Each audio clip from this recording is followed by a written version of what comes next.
246.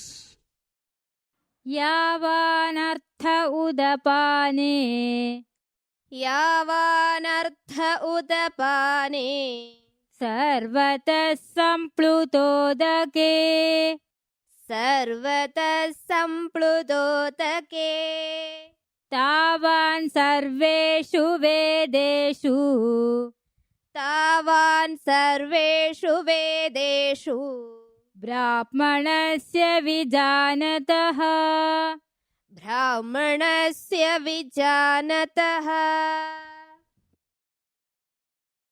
246.1. The meaning of the words of the shloka. Yavanartha. Yavan artha. Yavan, how much as. Artha, use. Udapane, in a well. Sarvataha, when everywhere. Sampludodake is full of water. Tavan sarveshu. Tavan sarveshu. Tavan, that much. Sarveshu, in all. Vedeshu, in Vedas. Brahmanasya, for the Brahmin. Vijanataha, for the one who has realized.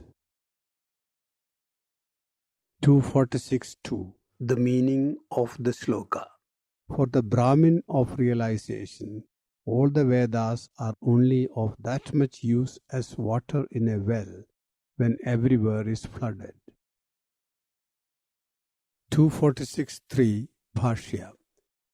यथा लोके कूपतटागाद्यनेकस्मिन् उदपाने परिच्छिन्नोदके यावान् यावत् परिमाणः स्नानपानादिः अर्थः फलं प्रयोजनं स सर्वः अर्थः सर्वतः सम्प्लुतोदके तावान् एव सम्पद्यते तत्र अन्तर्भवति इत्यर्थः। एवं तावान् तावत् परिमाणः एव सम्पद्यते सर्वेषु वेदेषु वेदोक्तेषु कर्मसु यः अर्थः यद् कर्मफलं स अर्थः ब्राह्मणस्य सन्यासिनः परमार्थतत्त्वं विजानतः यः अर्थः विज्ञानफलं सर्वतः सम्प्लुतोदकस्थानीयं तस्मिन् तावानेव सम्पद्यते तत्र एव अन्तर्भवति इत्यर्थः।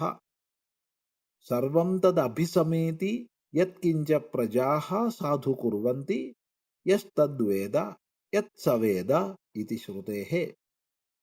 सर्वं कर्माखिलम् इति च वक्ष्यति। तस्माद् प्राग् ज्ञाननिष्ठाधिकारप्राप्तेः कर्मणि अधिकृतेन कूपतडागाद्यर्थस्थानीयम् अपि कर्म कर्तव्यम्। Translation. In the world, how much use like drinking, bathing, etc. is there from various water bodies like well or lake? That much is available when there is flood everywhere. That is to say, the former is included in the latter. In the same way, whatever use or results are in the Vedas or in the rites prescribed in them, all those are available to the Brahmin, the true renunciate, the knower of the ultimate principle, as wisdom is spread everywhere like a flood, meaning it is included in that. Shruti says, quote, the fruit of whatever good deeds everybody does are available to him who knows what he knows, unquote. Here in Gita also it is going to be said, quote, all karmas, unquote. Therefore, before attaining the eligibility for being steadfast in jnana, the one who is fit for karma should do the rituals as using the water in ponds, lakes, etc. 246.4. Explanation. Continuing on the theme of the previous verse, Bhagavan uses a beautiful simile to illustrate the limits of Veda. He compares it to the small water bodies like ponds and wells we turn to when we need water.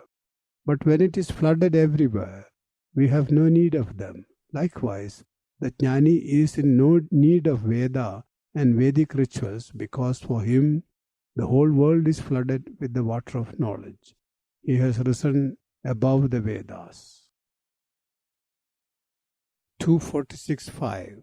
The Acharya sees in the small water bodies the karma kanda of Veda, meant for the ordinary people, while for the jnani the wisdom is everywhere as a flood. When we are desirous of the results envisaged in the Vedic rituals, we have to practice them. Repeated observance of them will bring about purity of mind. Such a purified mind would become eligible for knowledge. That is the real purpose of those rites. Once the realization that everything is one and non-dual comes to him, he is the embodiment of bliss and nothing distracts him. For him it is flood everywhere, and there is no need to seek out the wells or ponds. Rites and rituals are not for him. In him the feeling is firmly established that there is nothing to gain or lose, and he views everything with equanimity. In his wisdom, everything else is included. 246.6. Bhagavan calls such a jnani a Brahmin. Among the several shades of meaning attributed to the word, the one who knows Brahman is the appropriate one here. The Acharya describes him as a sannyasi, one who has renounced everything. For the one who has realized that everything is the one and non-dual truth, there is nothing to be called mine. He has no karma. 246.7. In support of the argument that in the wisdom of the jnani all that one hopes to gain by doing rituals is included, the Acharya brings in both Shruti and Smriti. The Shruti example is from Chandogya Upanishad, which is a part of Samaveda. The story of some swans flying over the palace of King Janasruti is narrated here. He was a popular king who built free inns and distributed food free for the subjects. When one of the swans spoke about the good name of the king, another spoke more highly of Raikva, a bullock cart man. Yatha kritaya vijitaya dhareyaha samyandyevamenam sarvam tadapi samedi yatkinja prajaha sadhu kurvandi yastadveda yatsaveda sa mayaitadukta idi. To the person who wins a game of dice with the help of the Kritam side is available the value of all the sides below that. Similarly, the results of whatever good deeds the people do are available to Raikva. Whoever knows what he, Raikva, knows is also like that. I spoke of such a person. Kritam is the side of the dice with 4 dots. The player who gets the side wins the game as it is the highest in value than the other 3 sides. In a manner of speaking, the Kritam side includes the value of each of the 3 other sides. This is just like a flood where the benefits accrued from all small water bodies are included.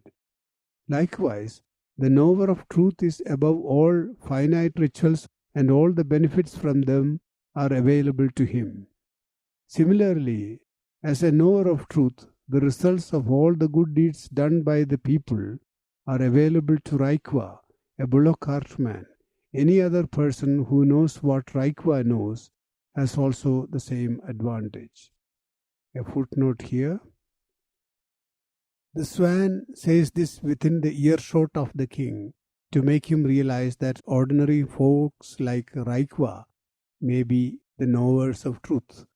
After some search, Raikva is found below a bullock cart scratching himself. At the king's persuasion, he reveals what he knows.